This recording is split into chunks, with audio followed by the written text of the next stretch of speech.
Hello, this is a bit unexpected to my face before a review. Yes, the review for Labyrinth of Buda Castle will happen in a couple of moments, just so I can get these 2 points out first. Now, recently I've been involved in 2 little projects. First of all, you noticed there was no video last week because I was at an event called Units Day. Fantastic event, and I will cover that in a later video. In a collection update, which I presume will be at the end of March, beginning of April, I suppose.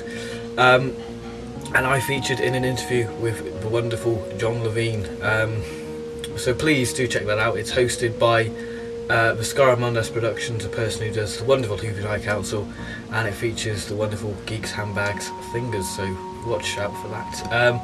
And also we had Adam the Ultimate Hoovian on the camera, who did a smashing job of that. So please do check out that, because it's got some exclusive stuff about John Levine with Big Finish. I know that's been quite a big topic for John Levine. Will he ever return to Big Finish? And you actually get a bit of exclusive information about that, so please do check that out. Another project is a podcast series run by the wonderful J. Arkham Reviews called Night Thoughts. Again, I shall link both of these things in the description so you can check them out for yourselves.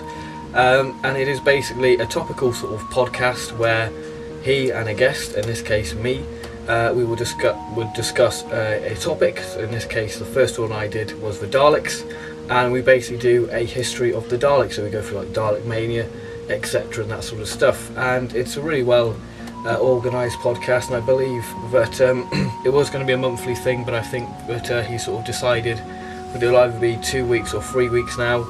The podcast will come out not every month, so it'll be either every 2 weeks or every 3 weeks, which is very nice because he's getting fantastic feedback, and rightfully so, because it is a tremendous podcast. And I'm not saying that because I'm in it, it is because there's something so magical about it just being one-on-one. It just works brilliantly, and I can confirm that I will be on the second one talking about all things Cybermen, which leads me on to another thing. I've started listening to the Sideman series ready for the overview, but that's it. So there we are, Night Thoughts. Please do check that out, and please check out the John Levine interview, because I'm tremendously proud of both projects, and I feel privileged to be a part of both of those things. So thank you very much for your time. Now let's begin the review. Right then, on to the actual Labyrinth of Buda Castle review. So this is probably my most anticipated story out of Series 5 of the Fourth Doctor Adventures, because it just sounds so gothic, and just the cover of it, you know, I had high expectations for this story. So let's see if this story did deliver, or it was just a massive flop and I was just like, why did I look forward to this? So let's do my usual procedure where we look how this audio is presented. So for the cover art, we've got the Doctor there, the building there, we've got Romana and one of the creatures what lurk in the Labyrinth of Buda Castle. We've got the Doctor Who banner there, Tom Baker, Labyrinth of Buda Castle by Eddie Robertson, and the back, so do feel free to pause to know what the story is about. And then opening the booklet up, we have advertisement for the next instalment of the Fourth Doctor Adventures, The Paradox Planet, the 2-parter by Jonathan Morris. Again, this is another story I'm looking forward to. This is one what's recently arrived in the post just this week, so I'm yet to listen to find out whether it is a good story. Advertisement for Doctor Who magazine, and we have production credits and the reversible cover, which actually looks really well with this cover, because you've got quite a dark and sort of monotone sort of cover, and then you've got this bright logo, so it works really well with the reversible cover. And the disc art is exactly the same as the cover. So, did this story deliver on the front of this being a absolutely smashing story? Yes, this release certainly delivered. Eddie Robson nailed the season 17 tone perfectly, with it having a Sharda and City of Death vibe. Both some of my favourite Tom Baker stories in Tom's era.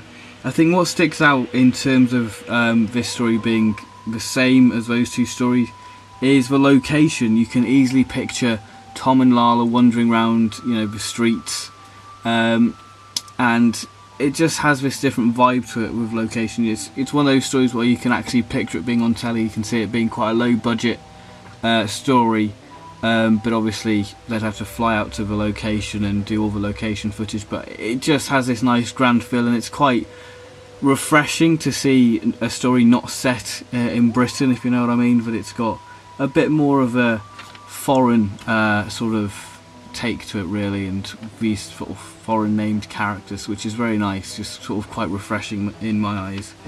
And I think it's such a nice sort of idea of merging Sharda and City of Death and even the State of Decay together to create this story, and I'm a huge fan of those three stories, so it's nice to have those sort of three stories merge into one, and this is what you get with the Labyrinth of Buda Castle.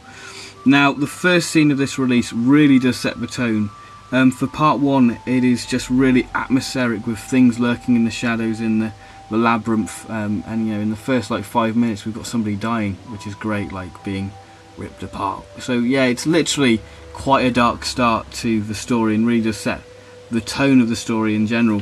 And part two is, you know, gothic, but it has these great bits of dark humour within it. I mean, there are humorous bits in it. I mean, Tom Baker and Mark Bonar's character are brilliant, and I'll talk more in depth about those in a minute. So let's go into characters. Now, I did mention about humour, and Tom Baker is definitely the light in this dark story. Now, the Doctor himself, you know, Tom is going full power, you know, cracking dark jokes, especially with this character who died.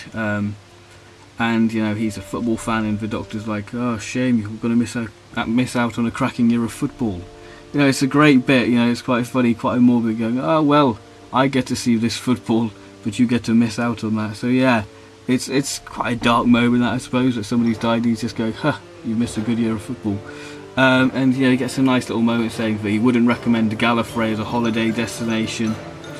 And my personal favourite joke Tom makes in this is about a phone call that he wants information, and he says, you know, if you want information, it's all about the tone of voice you use to get the information. And it's just great, that bit. And his bit with Zoltan Fritz, I think the character's name, is just great. When his plan is finally in full swing, when Zoltan Fritz's plan is in full action, you know, we see the full power in his performance. We have this weight and this duty that the Doctor has to do to stop Zoltan.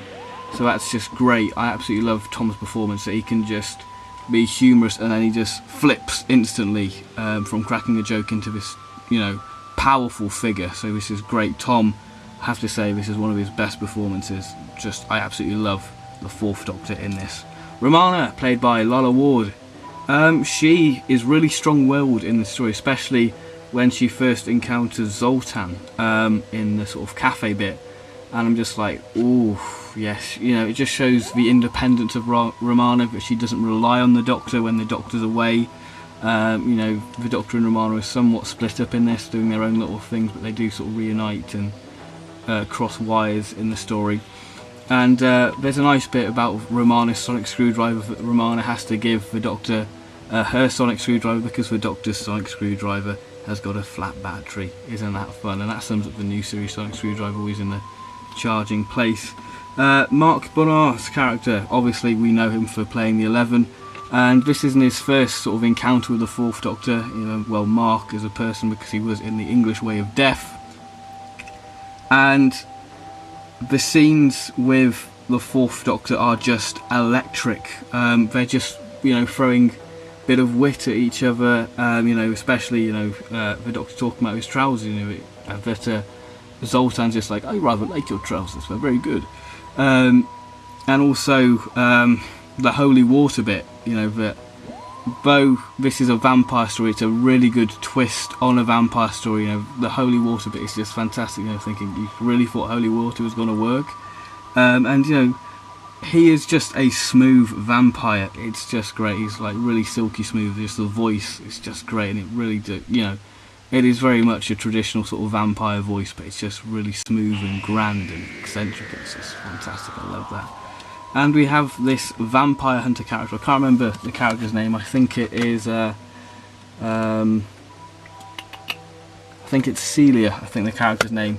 And her character's twist at the end is just wow. I did not see that coming. It is a great twist in general, and her sort of being her in the Fourth Doctor, there's some great scenes, especially the hypnotising scene.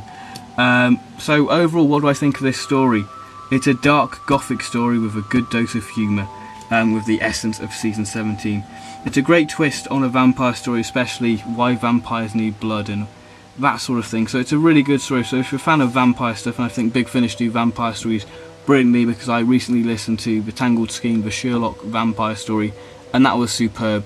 So I better rate this story. So I'm going to give The Labyrinth of Buda Castle a well-deserved 10 out of 10. I thoroughly enjoyed this. This is one of the audios where I finished listening to it and I listened to it again straight away.